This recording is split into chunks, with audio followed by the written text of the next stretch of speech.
Chers patients, bonjour. Cette vidéo est consacrée aux patients qui présentent un essoufflement important pendant les activités de la vie de tous les jours et aux patients qui présentent des difficultés à la marche. Je vais vous présenter quelques exercices qui peuvent vous aider.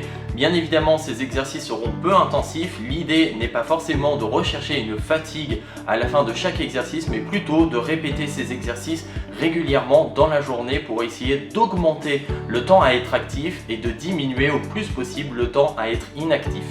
N'oubliez pas les règles de base. Si vous êtes atteint d'une pathologie respiratoire, n'oubliez pas de prendre vos thérapies inhalées juste avant de réaliser l'effort. Vous pouvez éventuellement aussi ouvrir la fenêtre car la sensation de vent sur le visage lorsque vous faites des efforts peut diminuer considérablement votre essoufflement.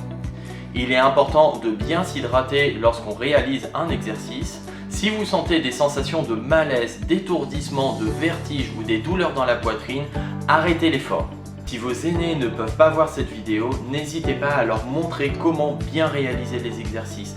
La famille sont les meilleurs éducateurs car c'est vous qui les voyez le plus régulièrement. Donnez-leur un agenda et dites-leur de noter tous les exercices qu'ils font dans la journée afin que vous puissiez regarder si les exercices sont bien faits régulièrement.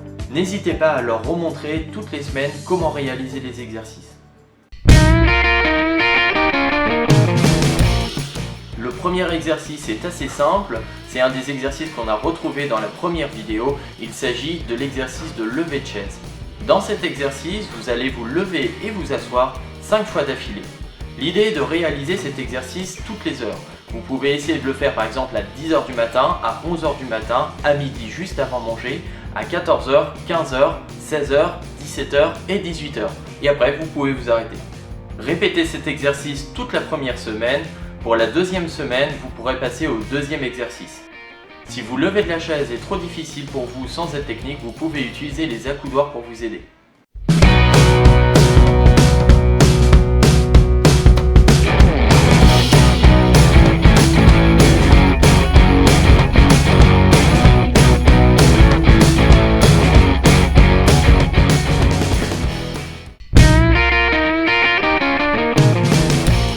Deuxième exercice, vous allez avoir besoin de 2 chaises, séparées de 2 à 3 mètres.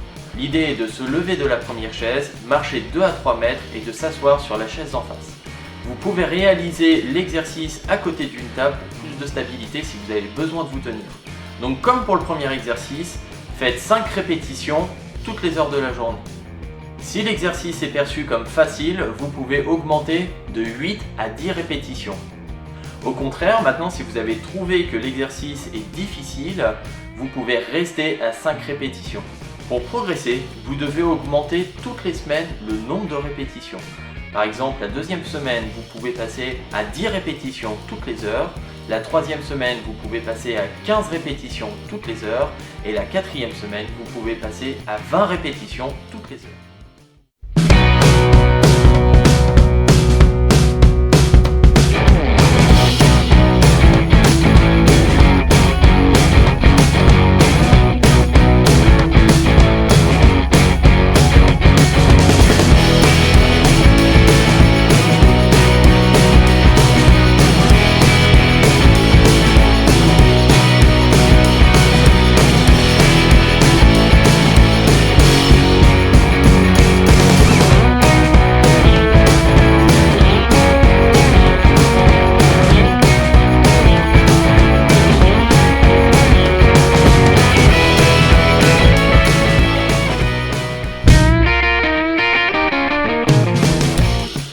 Le but de l'exercice est de lever le pied et de le poser sur la chaise.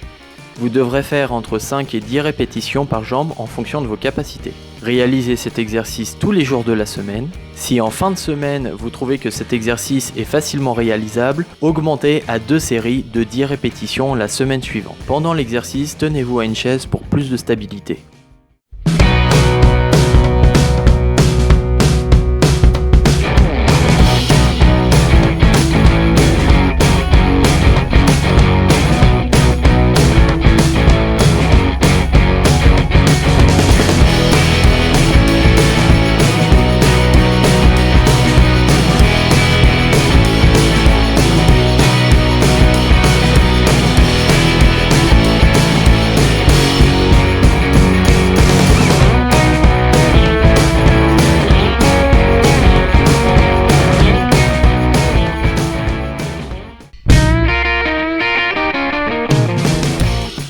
Dans cet exercice, vous allez vous mettre sur la pointe des pieds une dizaine de fois. Réalisez cet exercice tous les jours de la semaine. Si à la fin de la semaine, vous avez trouvé que les 10 répétitions sont relativement simples, alors passez à 2 séries de 10 répétitions la semaine suivante. Tenez-vous à une chaise pour plus de stabilité.